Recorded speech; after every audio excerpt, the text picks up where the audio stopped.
السلام علیکم ګرانو کتونکو په کابل کې موجود یم نو راغلی یم باغ بابر ته په باغ بابر کې چې کوم دی زما سره د یو انډیوال چې کوم دی ملاقات وشو او ډېر ښکلې خبرې مو سره وکړلې وغوښتله چې د دې خبرې او د دې پیغامات چې کوم دي دا ستاسو سره هم شریکم نو دی ته وویلې چې ما په پاکستان کې هم ټایم تېر کړی دی مشره ښه یې جوړ په خیر فضل خدا تاسو ښه یې جوړې طبیعتونه ښه دي الحمدلله وخت په خیر سره تېرېږي سره والا تېرېږي په خیر تېرېږي تاسو جوړې انشاءالله په خیر راغلی په خیر سره خیر راغلی په افغانستان کې د باغ بابر چکر وهه یو منظرې وکړه ډېره ښکل ځای دی ښه آب هوا لري او ډېره ښکل ځای دی ټول انډیوالانو د پېښور کې دي د پېښور چې اسلام آباد کې دي هر ځای کې دي راځي دلته منظره وکړي هېڅ خبره نشته په خیر ټولو ژوند کوي هم دلته موږ ټول ورونو یو او یو ځای اوسېږو موږ هلته هم وو دلته هم وو هېڅ خبره نشته او جوړ ښه انشاءالله ښه راغلی کوم مشکل خو نشته نه هېڅ مشکل هم نشته تاسو ولیدلی دلته چې کوم تاسو ځان سره دغه ماشومان هم راوستي چې دلته کې شوخي کوي مطلب مزې اخلي خوند اخلي نو موږ وغوښتله چې ستاسو سره یو لږ شانته کې معرکه وکړو نور حالات څنګه دي افغانستان په حوالې سره لږ شانته کې معلومات راکوي وضعیت څنګه دی خوشحاله یې خفه یې واو فضل خدای افغانستان ښه دی د امنیت برخې ډېره ښه دي د باسازي او ټوله څه شی کې لري ټوله ښه شوی دی انشاءالله په مخه ځي انشاءالله په مخه ځي مطمئن یې لکه نن سبا چې کوم حکومت راغلی دا شان کې نن سبا چې کوم حالات دي افغانستان کې او دا شان کې تاسو ډېر خوشحاله مطمئن خو یې که نه د خیره نه انشاءالله مطمئن حکومت ډېره ښه دی دا اوس ټولو کار کوي او زحمت باسي او آبادي کوي او چکر وهو هېڅ خبر نشته امنیت جوړ دی انشاءالله په مخه انشاءالله ځي همداسې ټولو هلکانو وګوره که بازي کوي او چکر وهي ټولو هېڅ خبر نشته انشاءالله څونه وخت یې تېر کړی دی پاکستان کې پاکستان یوه میاشت وم هلته زما یو مور مریض و نارت ویسټ میډیکل هلته نارت ویسټ کې هغلته مریض و هغلته تداوي شو بېرته راغلم زه خپله هم مریض وم اوس څنګه ده والده صاحب اوس څنګه ده دا اوس ښه دي انشاءالله ښه دي د دې باغ بابر حوالې سره لږ شانته کې تاریخچه راته بیان کړي باغ بابر یو سړی د چې پادشاه و پادشاه و هغه امپراتوري بابریان که وایو همدا دي اما په وخت کې دا مړ شو د کابل کې ډېر هوا ښایسته و که وویل که وصیت وکړل که ما ته همدلته دفن وکړي او همدلته دفن دي پاس کې هلته قبرونه شته د هغه زیارتونه هغلته شته که همدلته دفن شوی دی د کابل کې دي ډېره ښایسته هوا لري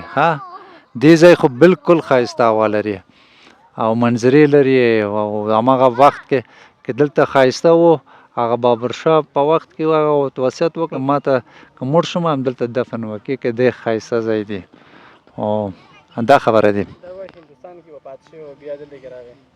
نه هغه امپراتور و امپراتور بابریان یو د تاریخ کې تاسو شم لوستی د مکتب کې هغه بابریان په وخت کې نه پیغمه که د بابر د په هندوستان کې دي او کوم ځای دي خو نه پیغمه ډېره همداسې پیغمه هغه وصیت وکړل که دلته ښایسته دي او کابل کې ډېره ښایسته هوا لري همدلته ما دفن وکړه همدلته مړ شو او همدلته دفن شوی دی او چې کوم نه دلته کې بر یو ملګري سره میلاو شو نو هغه راته وویلې چې بابر چې کوم بادشاه دوی په هندوستان کې وفات شوی بیا دا نصیحت کړی بیا دا وصیت کړی چې ما به افغانستان کې ښه وي چې 10 کاله چې دی د مرګ نه پس نو دی په هندوستان کې تېر کړي وو د 10 کالو نه پس چې کوم دی بیا افغانستان ته راوړل شوی دی او دلته کې بیا په کابل کې دفن کړی شوی دی حوالې سره لږ شانته کې معلومات راکوي دا څه ستا سوال نه اخیستلم زما سوال داسې دی که نه دلته کې چې کوم ځای قبر دی نو هلته کې ورغلي نو هغه راته دا خبره وکړه چې د مطلب دی په هندوستان کې وفات شو 10 کاله چې کوم هلته کې دفن شوی قبر یې هلته کې و 10 کال نه پس چې کوم دی نه دا خبره نشته ما هم وخت کې وصیت په مخه وکړل که زه که مړ شم نه پیغمه که د هندوستان کې مړ شوی دی او د کابل کې که ما ته کابل دفن وکړي که ډېره ښایسته دا خبره دی د هوا په خاطر په هوا په خاطر واره داسې درس دلته ښایسته ښه هوا لري آب هوا لري سر یخنۍ دی یخنۍ دی دا خبره دی ویلې چې 10 کال هلکه تېر کړی بیا وصیت کړی نو د هغه لپاره چې کوم دی داسې زمینه نه برابرې ده چې افغانستان ته راوړی شوی وی نو چې 10 کاله هلته کې تېر شول د هغې د وفات نه پس د هغې نه پس بیا دلته کې راوړل شو دلته کې واپس ښخ شو او د هغې سره دا معلومات راته لږ شان کې راکړي چې په افغانستان کې د څونه پاچاهي کړې ده ورغه هغه امپراتور خو نه پوهېږم که څنګه معلومات ډېره نه لرم زه همداسې زموږ مشرانو او ټولو همداسې خبره کړې دي که د بابر موږ که پښتونه وکړل که دا ولې دلته پروت دی هغه ویل که همداسې وصیت کړی و دلته راولی دی همدلته دفن شوی دی د هوا په خاطر کې که ډېره ښایسته دی مخکې دلته خو دلته رش ډېر شوی دی کورونه آباد شوی دی نه دلته ټول ځمکه و خو ساغ سبزي و نور کسان و دلته خو د اوس کابل رش شوی دی مخکې هیڅ خبره نه و د هغلته کورونه نه و نه دلته ټول ځمکه و دلته زراعتي ځمکه و ښه دلته د چاردي کې وایو دلته داسې ټول چاردي کې زمین کې و دلته بس که راځه که دلته موږ ښکاره وکړو دا ګوره دا هغه لاندې کې د چاردي و ټوله ځمکه و زراعتي ځمکه و همدلته راغلی دی او وصیت کړی دی که ما ته هملته دفن وکړه دا دیوال چې کوم جوړ شوی دی دا دونه پیړ دیوال چې دی دا دیوال دا دغه په وخت کې جوړ شوی دی که نه دا د هغې نه پس جوړ شوی باغ جوړ شوی دی دا د یونسکو جوړ کړی دی د اغای خان یونسکو وایي و هغه دا جوړ کړی دی دا خراب شوی و مخکې په جنګ کې دا ټوله ویران شوی و په کرزي په وخت کې دا قرارداد اخیستلی و ټوله د په یونسکو وایو د ټوله د تاریخي څه شی کې دي هغه د ثبت دي او د ګلخانې دي دلته کې چې مونږ رالو نو د غر پر څوکه کې زموږ سره یو دیوال ښکاري که تاسو په راځي پر غره باندې دیوال دی دا دیوال د څه د وجې نه دی خو هغه د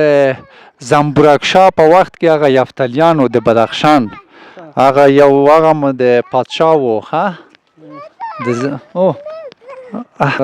هغه زنبورکشاه دیوال د په مخ کې هغه کوم کې دشمن کې د هغلته و دلته د محافظت لپاره هغه دیوال کړی دی هغه ډېره موږ کوم تاریخ ډېره نه دی خو او همداسې کیسې اورېدلی و که د زنبورکشاه او زنبیلکشاه دواړه ورور و د یفتلیان د یفتلیان په وخت کې هغلته چې وایي د پادشاهي و ډېره ځای و د زنبورکشاه هر څوک د دیوال وکړل که د په تیږې کې کته وشو هغه خپله د دیوال کې واچولی کېږي